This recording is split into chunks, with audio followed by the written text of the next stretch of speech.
Hey there people, welcome back to the channel and back to the man cave. This one's a little bit different and it's got some sentimental feel to it. So this is a video all about a piece of model work that I inherited from a local artist and a good friend of mine, Tony Coupe, who unfortunately passed away recently. I'm going to walk you through what it is that I've got. It's a very cool ship model. I'll take you through it and I'll just take you through this little bit of soft restoration work I'm going to do to it. Grab yourself a brew and let's get into this one.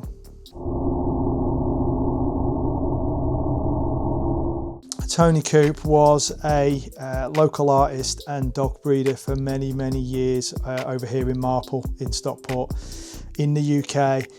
His works were sold all over the UK and even over in the United States of America, and he was most famous for his dog paintings, specifically to do with English Bull Terriers. He was quite renowned for that, to be fair.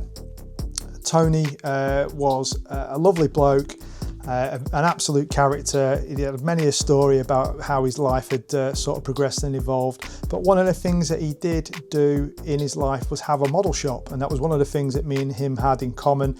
We had cars in common. We used to stop and speak about things all the time. Now, unfortunately, whilst Tony was absolutely gifted with his hands and was an absolute consummate professional artist, as he got older and he started to deteriorate, he got arthritis and his hands were left in a sorry state where he could not handle his paintbrushes, he could not do anything modelling work, and he basically was resigned to just admiring artistry rather than actually taking part in it anymore. So much so that he did give my wife several of his paintbrushes, easels and bits and pieces, because she is another local artist as well. He did that because he's a good guy and he knew that she was going to get the use out of them and she was interested in art.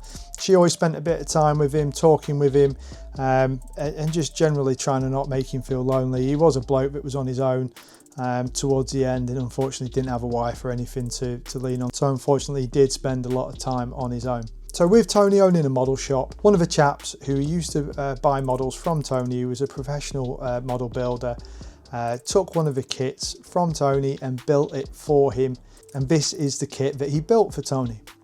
My understanding is it is a warship from 1637 called the Royal Sovereign. I think we've managed to narrow it down to two models. Thanks to the Facebook page for ship model building, they've managed to identify it for me, and we think it's either going to be the Mantua or the Sergal version of the 172 Royal Sovereign, which we think is a ship from the 1637. It's a bit of a shame I've not got a plaque or anything that tells me exactly what the ship is, but I think given the fact that these lads know loads more about model ships than me, that it's probably accurate, it's probably correct. If you know any different, if you think it's a different model, please do let me know down in the comments. I'm open to it. I'm not saying I've got this right by any means, but it is an English vessel. It's one of the ones where it's got like over 100 cannons on it.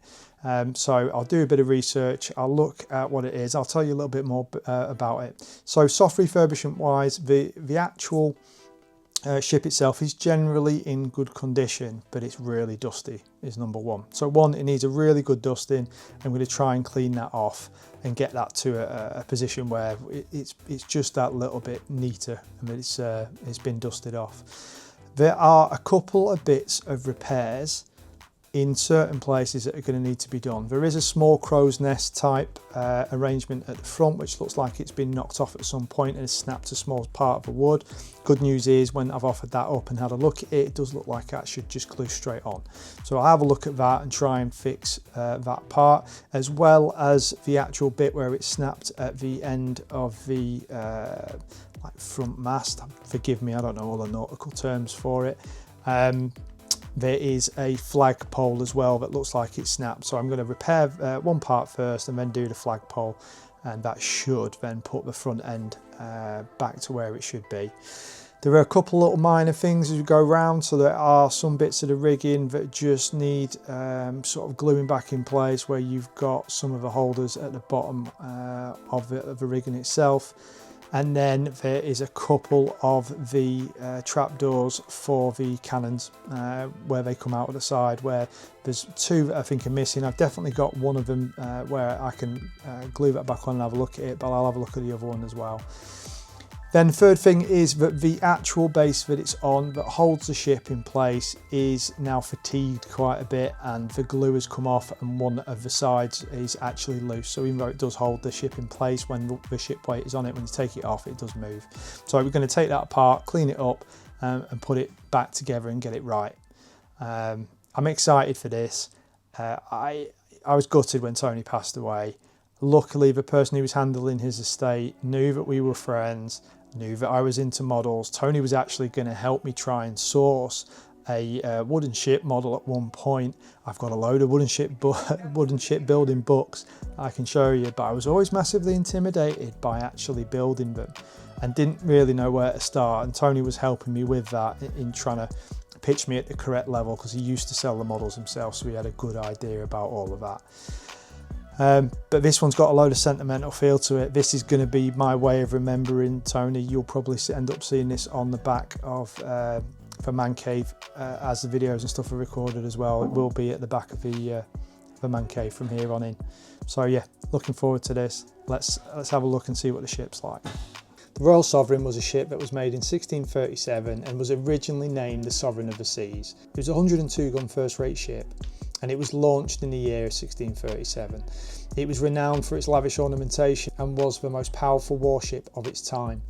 The ship was later renamed Sovereign in 1650 and Royal Sovereign in 1660 before being destroyed by fire in 1697. So this ship was actually considered one of the most powerful warships of its time due to the amount of armament and its size, and it was known for its elaborate gilded carvings, which I think have been quite faithfully recreated within the model itself. It is quite elaborate, to be fair. It carried on it 102 bronze cannons, and it was adorned with gilded carvings which were designed by a chap called Anthony van Dyck and crafted by John and Matthias Christmas. When it was built, it cost £65,586, with £6,691 specifically for gilding. I don't know what that would have been back in the day, but I think if you worked it out, it would be a ridiculous amount now, to be fair. And the work that must have gone into that actual original boat would have been ridiculous. Battles that this took place in include the Battle of Kentish Knock, the Battle of Beachy Head, the Battle of La Hogue, 4 Days Battle, and St James's Day Battle. So I think the demise of the Sovereign came about in 1697 due to a fire. Now that had happened as an accident. It had been in Chatham dockyards for repairs and basically had become leaking defective a couple of years earlier and was just awaiting repair. But unfortunately it was burnt to bits, and that was the end of that. And in true Navy fashion, there have been other boats that have been named Royal Sovereign since this boat as well. So it's just a way of the Navy keeping a tradition of keeping that same boat afloat. So some other boats do bear the name HMS Royal Sovereign as well. Okay, so I have managed to repair the front end, as we said. Unfortunately, it wouldn't just glue up. I tried a bit of super glue and it didn't want to take. I did a little bit of cleaning up, put some wood glue in. I actually drove a pin drill through the two pieces and jointed them with a piece of metal paper clip, basically, whilst that wood glue is drying. And I think that sorted it. So I will tarp that up and get rid of the mark on the bottom of the mast where I have drilled through. That should be fine. But that seems to have sorted that, and it's got its like original look, if you will, back from that. There are a couple of bits of the rigging which I've sorted out, moved into place, glued into the correct places, and they look to be okay as well. Generally, from dusting, everything seems to be pretty good. It's taken a while to dust. It took a couple of hours, to be fair with it, just because it's quite an intricate model. And took quite a bit of time to do it. Okay, so I hope you enjoyed the video on this one. If you managed to get this far, please do give it a thumbs up, give it a like. If you've got any comments about the model, if you know any details about this as to which specific kit it is, or any other specific information, then that would be really, really cool if you can share that. And subscribe if you want to see more modeling stuff. I'm going to dedicate this video to Tony and his memory more than anything. So I love the fact that I'm now going to have something within the man cave and hopefully within the videos that you'll be able to see, and it will remind me of him each time. Cracking guy, well into his models. Lovely bloke, sorely missed. Until the next time then, you guys just look after yourselves, try and get some modelling done, and I'll see you soon.